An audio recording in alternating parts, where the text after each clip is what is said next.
The elevator doors opened with a soft chime. Sophia Reed clutched her overnight bag, knuckles white against worn canvas. Each step toward apartment 4700 felt like walking through water.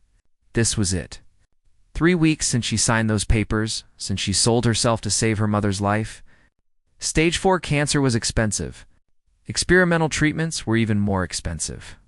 The door swung open before she could knock. A woman in her 50s, crisp gray suit, professional expression. "Miss Reed, I'm Patricia, Mr. Blackwell's personal assistant." Floor-to-ceiling windows. Manhattan skyline painted in amber and rose. Original artwork worth more than most people made in a lifetime. Sophia perched on the edge of a cream sofa, too nervous to breathe. "You're early." The voice came from behind her, deep, smooth. She jumped to her feet. Damian Blackwell was taller than she expected. 6'2", dark hair slightly too long, eyes so dark brown they appeared almost black. White dress shirt sleeves rolled to his elbows. He looked younger than 38, but his eyes held centuries. "I can leave and come back. Don't be ridiculous." He poured himself a drink. "Would you like something?" "Water, please." Their fingers didn't touch during the exchange. That deliberate gap made her more nervous. "I imagine you have questions," Sophia said, holding the glass like a shield. "The contract was specific about most things, but not about what you actually want from me." "How old are you, Sophia?" 22. Art student. "You dropped out to care for your mother." The bills started piling up after her diagnosis. "No other family?" "My father died when I was 10. Car accident. It's just been mom and me." He studied her. "You can ask me something? Why did you buy my contract?" "The agency said you could have had anyone. Women far more beautiful, more sophisticated. Why me?" Damian leaned back, swirling amber liquid. "Because you were the only one who was actually innocent. The others were playing a role, but you were genuinely desperate and genuinely terrified. You weren't trying to seduce me. You were simply trying to save someone you love." "I don't understand you, Will." He set down his glass. "Here's what's going to happen. Patricia will show you to your room. Your own bedroom, your own bathroom, complete privacy. Tomorrow morning, we'll have breakfast, and I'll explain what I actually need from you." "Act." Her heart hammered. "What do you mean?" "I mean that, despite what that contract says, I have no intention of touching you. You're not here to warm my bed. You're here for an entirely different purpose." Patricia appeared and led her down a hallway to a bedroom larger than her entire apartment. White linens that probably cost more than monthly rent. French doors overlooking Central Park. "Your bathroom is through that door. You'll find everything you need. The closet has clothes that should fit. If anything doesn't, let me know." Sophia opened the closet. Beautiful dresses, slacks, blouses, casual wear. All her size. All tasteful and expensive. "I don't understand any of this." Patricia's expression softened. "Few people understand Mr. Blackwell at first, but I've worked for him for 12 years. Whatever he has planned, it's not what you fear. Damian Blackwell is many things, but he's not a monster." Alone, Sophia sat on the bed, mind spinning. She should have felt relieved, but instead, she felt more confused. If he didn't want her body, what did he want? She walked to the window and looked out at the city lights. Somewhere out there, her mother was receiving treatment that would save her life. Treatment Sophia had purchased with the only thing of value she had left. But standing in this beautiful room, she couldn't shake one feeling. There was something in Damian's eyes when he looked at her. Not desire, not ownership, sadness, deep, profound sadness, and that frightened her more than anything. Because it suggested this arrangement was about something personal, something painful, something that had driven a billionaire to purchase a year with a stranger. Outside her window, the city hummed with life. Inside her chest, her heart beat out a rhythm of fear and curiosity and something else she couldn't name. Whatever came next, her life had irrevocably changed. She just hoped that when she finally understood why, she would be able to live with the answer. Morning light filtered through sheer curtains. A soft knock at her door. Patricia entered with a breakfast tray. Mr. Blackwell asked that you join him in the library after you've eaten? The library took her breath away. Books lined every wall, floor to ceiling. Damian stood by a window, back to her, hands clasped behind him. My mother loved books. He didn't turn around. She died when I was 16, cancer, or Sophia froze in the doorway. The word hung between them like a bridge suddenly illuminated. He turned to face her. In morning light, he looked tired, as if he hadn't slept. Please sit, she sat, hands folded, waiting. I grew up poor, Sophia. Not just broke, desperately poor. My father left before I was born. My mother worked 3 jobs to keep us fed. When she got sick, we had nothing. No insurance. No savings. No options. He opened a drawer and pulled out an old photograph. A young boy, perhaps 15, standing next to a thin woman with kind eyes and a tired smile. Sophia could see Damian in the boy's features, but his eyes held a lightness the man before her had lost. She died 6 months after her diagnosis. The treatments that could have saved her existed, but we couldn't afford them. I held her hand while she apologized to me for being sick, for leaving me alone, for not being strong enough to survive. His voice remained steady. But Sophia heard carefully controlled emotion beneath each word. I was 16 years old, and I promised her that no one else would die because they couldn't afford to live. Understanding began to dawn. I built my first company when I was 19, sold it at 23 for $40 million. I've built and sold for more since then. Every penny I've made beyond what I need to live, I put into a private foundation. We pay medical bills for people who fall through the cracks. He paused. Your mother is number 847. Photograph trembled in her hands. Then why the contract? Why bring me here? He sat on the edge of his desk. Because the foundation can't just hand out money without questions. There are laws, tax implications, fraud concerns. People game the system. But if I personally pay for someone's treatment, it's a private transaction. And if I receive something in return, it's even cleaner from a legal standpoint. So the contract is just paperwork. Not exactly. He ran a hand through his hair, a gesture that made him look younger, more vulnerable. I need you to help me, Sophia. For the next year, you'll accompany me to charity events, foundation meetings, hospital visits. You'll help me connect with the people we're trying to save. I'm good with numbers and strategy, but I'm terrible with people. They find me cold, distant, intimidating. And you think I can help with that? I think you understand what it means to be desperate. I think you have compassion that I've lost somewhere along the way. I think you can be the human face of something I've built, but can no longer properly represent. Sophia stood and walked to the window. You could have just hired me, paid me a salary. Why this contract? Why make it sound like I was selling myself? Would you have signed a normal employment contract that paid enough to cover your mother's bills? No, she admitted. I would have thought it was charity. I would have been too proud. Exactly. This way, you earned it. You sacrificed something. Pride needs that exchange, even if the exchange isn't what it appears to be. She turned to face him. You manipulated me. Yes. You let me spend last night terrified of what you might do to me. Yes. Why didn't you just tell me the truth from the beginning? His expression softened slightly. Because I needed you to understand the weight of what you were signing. If I had told you up front that it was just a job, you might have treated it casually. But now you understand. This year matters. These people matter. My mother's memory matters. Sophia looked at the photograph still in her hands. The woman's kind eyes. The boy's hopeful face. What was her name? Eleanor.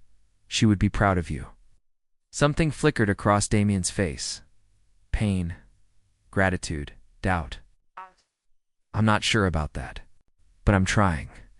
For the first time since she arrived, Sophia saw him not as a billionaire or a stranger or the man who bought her contract. She saw him as someone just as broken as she was, just as desperate to save what he couldn't save before. When do we start? She asked. He met her eyes. Tomorrow? There's a hospital visit. A little girl, leukemia. Her parents can't afford the treatment she needs. Sophia nodded. Number 848. Yes, I'll be ready. As she turned to leave, his voice stopped her. Sophia, she looked back. Thank you. For understanding, for not running.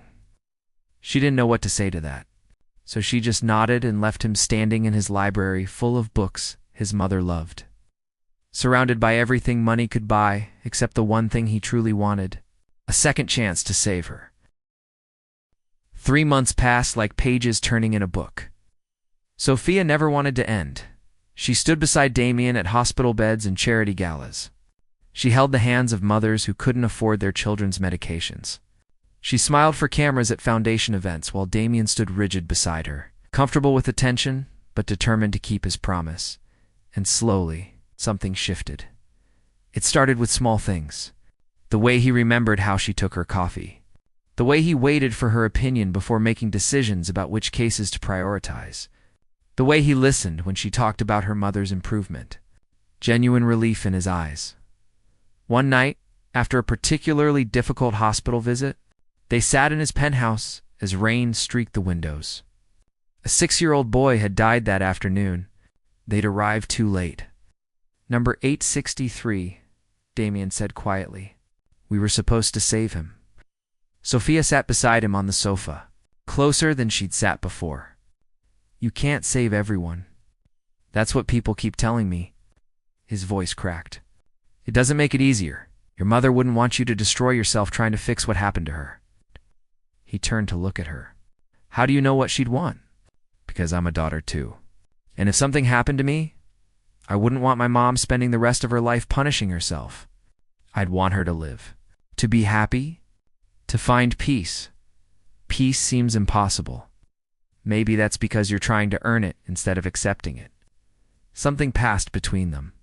A moment of understanding that went deeper than words. His hand moved toward hers on the cushion between them, then stopped. Hovering in the space that had always existed between them. I should go to bed, Sophia whispered, but she didn't move. You should, he agreed. But his hand remained where it was. Neither of them moved. The rain continued. The city lights blurred through water-streaked glass. Finally, she stood. Good night, Damian. Good night, Sophia. But as she walked away, she felt the weight of that almost touched like a brand on her skin. The next week brought a gala. Sophia wore a midnight blue dress that Patricia had selected. When she emerged from her room, Damian stood in the hallway waiting. He wore a tuxedo that made him look like he'd stepped out of a classic film. He stared at her. Just stared. For a long moment, neither spoke. You look beautiful, he finally said. Thank you. You look handsome. I know this isn't what you signed up for. These events, they're exhausting. I don't mind. But you should. This wasn't supposed to be your life. She stepped closer. Maybe not. But maybe it's the life I needed. At the gala, Sophia worked the room like she'd been born to it. She told stories of the foundation's work with genuine passion. She made donors laugh and cry and open their checkbooks. And across the room, Damian watched her with an expression she couldn't quite read. Later, on the balcony, escaping the crowd, he found her. You're a natural at this. I'm just telling the truth. Your truth, Eleanor's truth, doesn't feel like my truth anymore. It feels like ours. The word hung between them. Ours. The contract ends in 9 months, she said softly. I know what happens then. I don't know. He stepped closer. Close enough that she could smell his cologne, feel the warmth of him. I didn't plan for this. For what? For you to matter. Her breath caught. Damian. I know. I know it's wrong. I know I manipulated you into this. I know there's a power imbalance. I know all the reasons this can't happen, and why are you standing so close? Because knowing something and feeling something are two different things. His hand lifted, fingers barely brushing her cheek. She should pull away. She should remind him of boundaries, of contracts, of all the reasons this was complicated. Instead, she leaned into his touch. This is a bad idea, she whispered. The worst, he agreed. But neither of them moved away. The moment stretched, infinite, impossible. Then, His phone rang. He stepped back, breaking the spell, and answered. His face changed.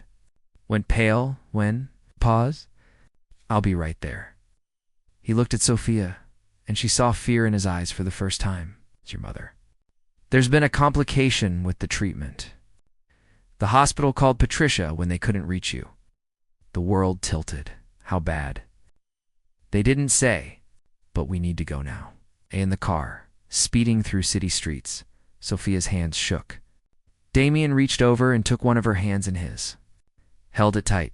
She's going to be okay, he said. You can't promise that. No. But I can promise I'll do everything in my power to make sure she is. She looked at their joined hands. 3 months ago, he wouldn't touch her. Now he held her hand like it was the only thing keeping either of them grounded. Why are you doing this? She asked. Really? Not the foundation reasons. Not the legal reasons. Why do you care so much about people you've never met? He was quiet for a long moment. Because if I can save enough of them, maybe I'll finally believe I deserve to be the one who survived. The truth of it hit her like a physical blow. Damian, you were 16. It wasn't your fault. I know that in my head, but my heart has never quite believed it. The car pulled up to the hospital. They rushed inside, still holding hands. The gala forgotten, the boundaries forgotten. Everything forgotten, except the desperate hope that they wouldn't be too late. A doctor met them in the hallway. Her expression was serious. Miss Reed, your mother had a severe reaction to the latest treatment.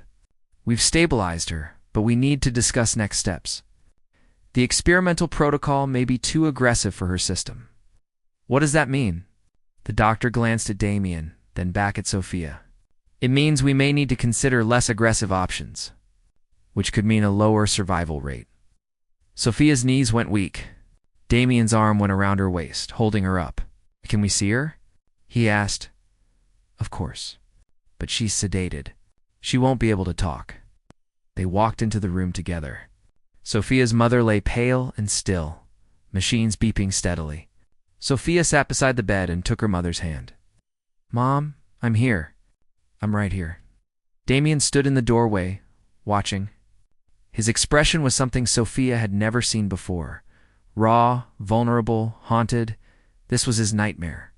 Watching someone else's mother die because the treatment failed, because money wasn't enough, because sometimes even doing everything right wasn't enough.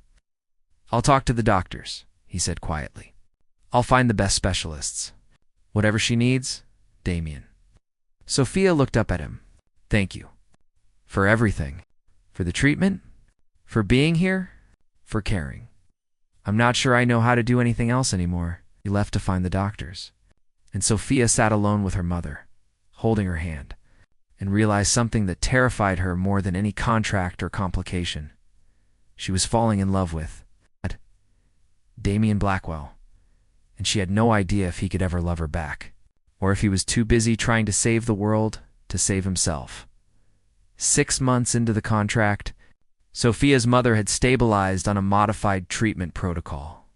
Slowly, carefully, she was improving, and Sophia and Damian had fallen into something neither of them could name, but both felt in every glance.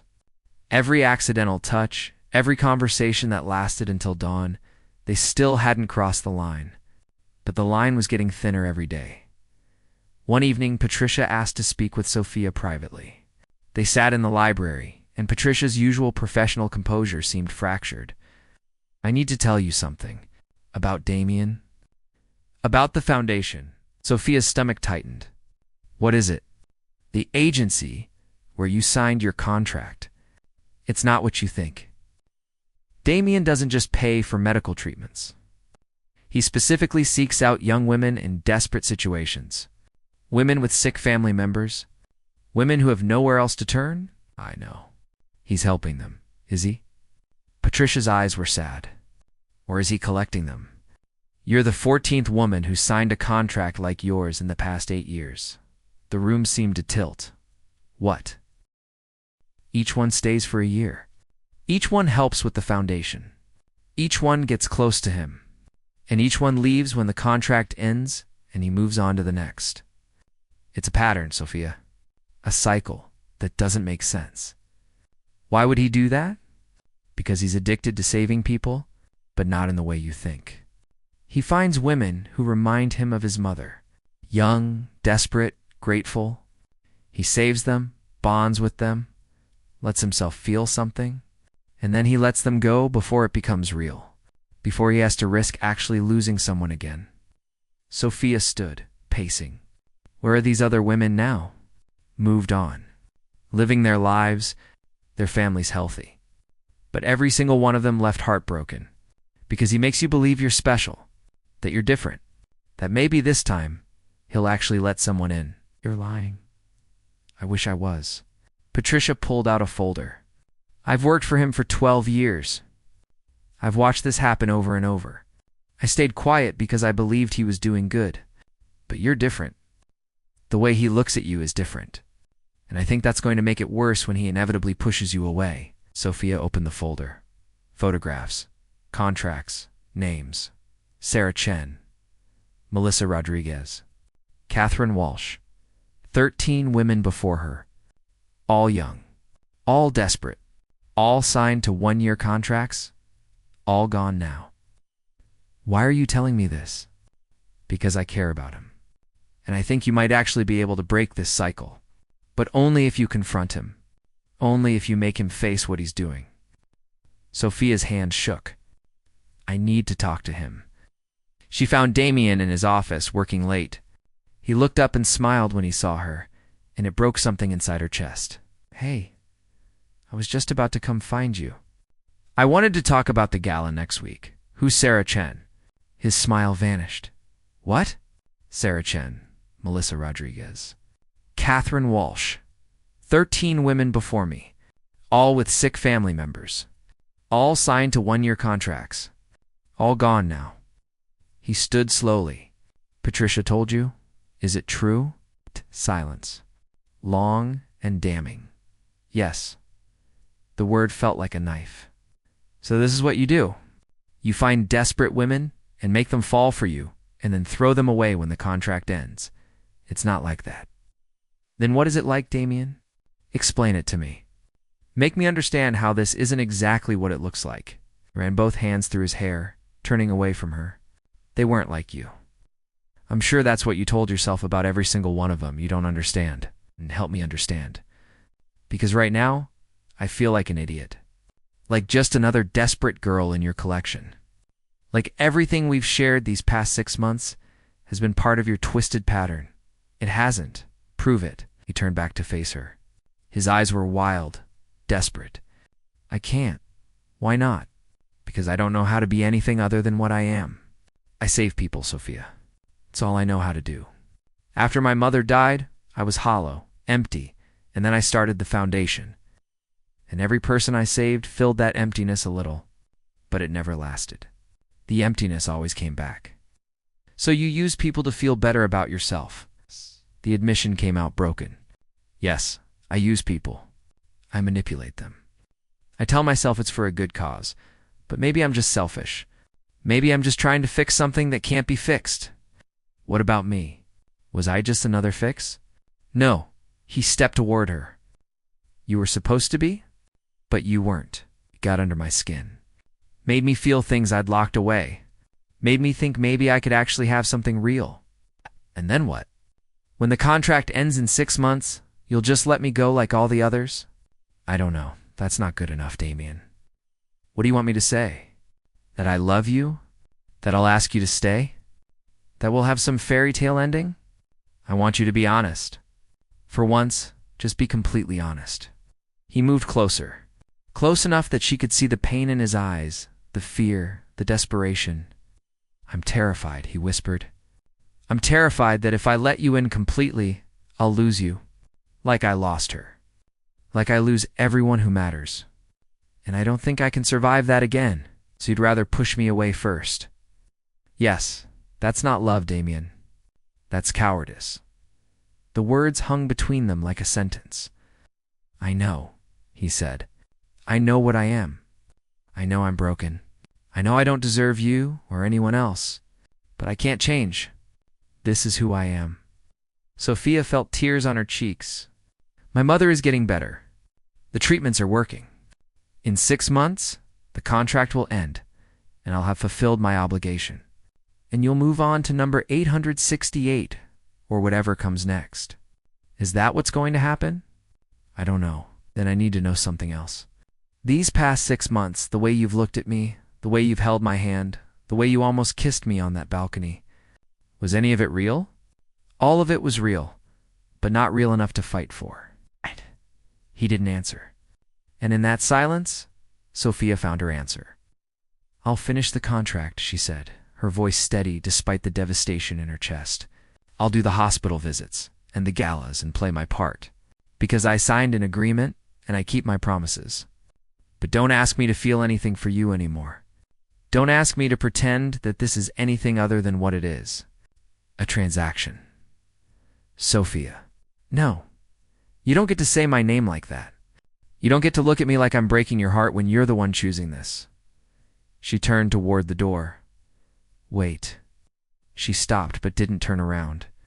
I'm sorry, he said. For all of it. For manipulating you.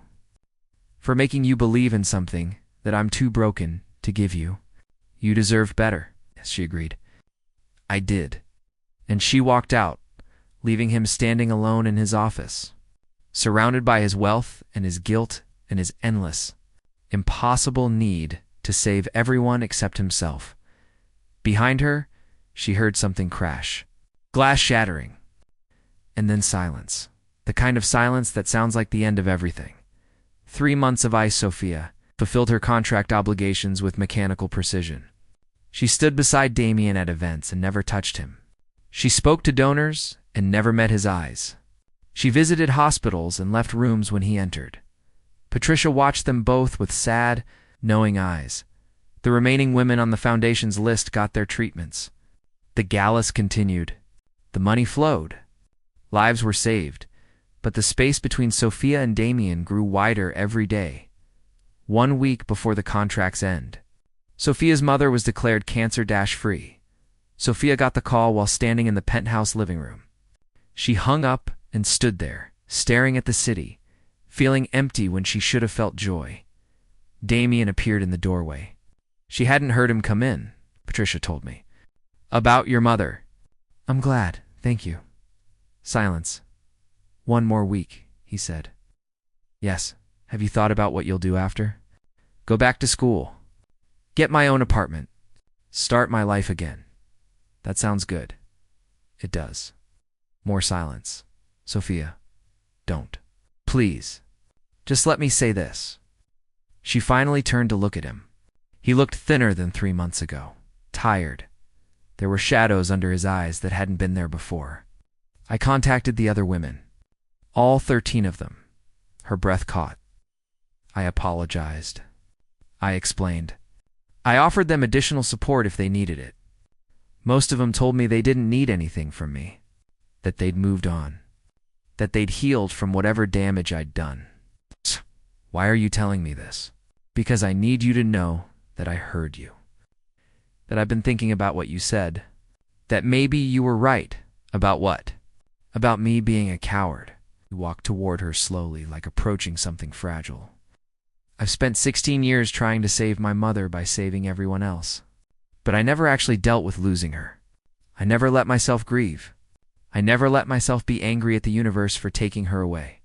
I just built this empire of guilt and called it redemption. Damian.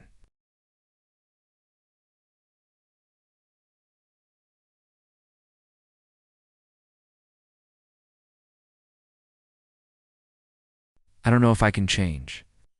I don't know if I can be the man you deserve. But I know that these past 3 months without you have been worse than any pain I've felt since she died. That has to mean something. Sophia's chest ached. It means you're human. It doesn't mean we can make this work. What if I don't want you to leave when the contract ends? The contract says I can leave. It's my choice. I know. And I'm terrified that you'll choose to go. But I'm more terrified of not asking you to stay. She looked at him. Really looked at him. At the broken, brilliant, impossible man who had saved her mother and shattered her heart and somehow made her believe in something she'd never expected to find. If I stayed, what would change? Nothing. I don't know. But we could figure it out together instead of me figuring it out alone.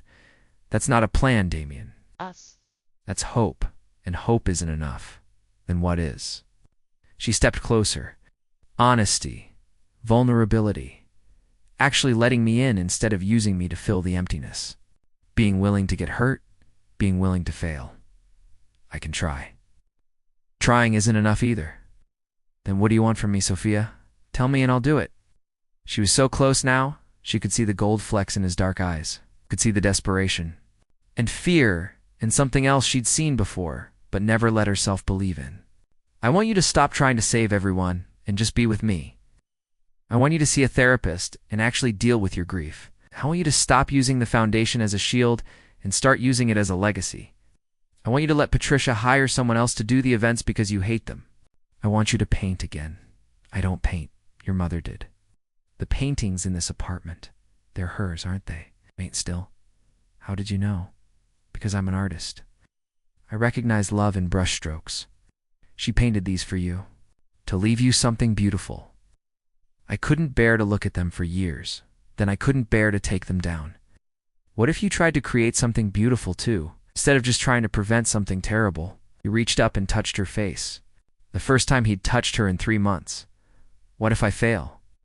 Then you fail, and we figure out what comes next. What if I hurt you again? Then I'll leave. You'll have to live with that. What if I lose you? And there it was. The truth he'd been avoiding for 16 years. The fear that controlled everything. Then you'll grieve, Sophia said gently. Like you should have grieved for Eleanor. Like you should have let yourself feel pain instead of running from it for half your life. You'll hurt, and eventually you'll heal. Tears ran down his face. The first tears she'd ever seen from him. I don't know how to do this. Neither do I. But maybe that's the point. Maybe we figure it out together. Will you stay? After the contract ends. Not because of an agreement or an obligation, but because you want to. Sophia thought about everything that had happened. The desperation that brought her here. The lies that sustained it. The truth that shattered it. The possibility that might rebuild it.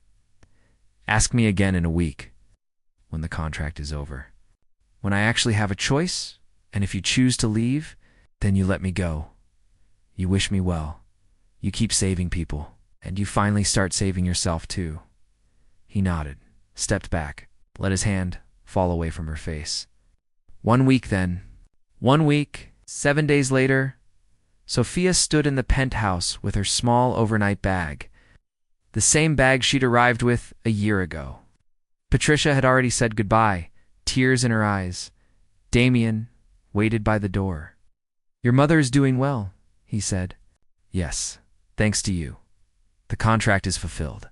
You're free to go. I know, but I'm asking you to stay. Not as part of an agreement, not as an employee or an obligation, but as someone I care about, someone I think I could love, if you gave me the chance to figure out what that means. Sophia set down her bag. I talked to Sarah Chen yesterday. It's Melissa and Catherine and 4 others. Damian went pale. They told me you called them, apologized, offered support. And they told me something else too. They said they never loved you. Not really. They loved what you represented. Safety, security, a way out. But they never knew you. Not like I do, Sophia. I'm not staying because of the contract. I'm not staying because you've saved my mother. I'm staying because despite everything, despite the manipulation and the lies and the broken pieces, I see who you really are. And I think that person is worth fighting for. Even though I might break your heart. Even though we might break each other's hearts. That's what love is, Damian. Risk. Uncertainty. Choosing to stay even when leaving would be easier. He moved toward her, and this time there was no hesitation. He pulled her into his arms and held her like she was the only thing keeping him grounded in the world. I'll try, he whispered against her hair. I'll go to therapy. I'll work on myself. I'll stop trying to save the world and just try to be present with you. That's all I'm asking. What if it's not enough? Then we'll figure that out too. Pulled back just enough to look at her. I don't have a plan. I don't have answers. All I have is this feeling that when you're here, I'm less lost than when you're not. That's a start. Is it? It's more than enough. And there, in the penthouse where their story began, With lies and contracts and desperate bargains, something new began. Something honest. Something fragile and uncertain and real. Damian kissed her. Finally. After a year of almost touching, almost kissing, almost allowing himself to feel, and Sophia kissed him back. Tasting salt from tears she wasn't sure were his or hers. "We're going to mess this up," he said against her lips. "Probably," she agreed. "We're going to hurt each other. Almost certainly. We're going to try anyway." Yes, we're going to try. Outside the windows, the city continued its endless rhythm. Inside, two broken people chose to try healing together instead of suffering alone. It wasn't a fairy tale ending. It wasn't even a guaranteed happy ending. But it was a beginning. And sometimes, a beginning is enough. 6 months later. Sophia stood in front of an easel in the penthouse library, now converted into a studio. She was painting her mother, healthy and smiling, surrounded by flowers. Damian walked in with coffee and stood watching. "It's beautiful," he said. "Thank you. My mother would have liked you." "I think I would have liked her too." He set down the coffee and picked up a brush. "Teach me to paint? To create something instead of just preventing loss?" Sophia smiled and made room for him at the easel, and together they began to paint something neither of them had planned for. A future. The end.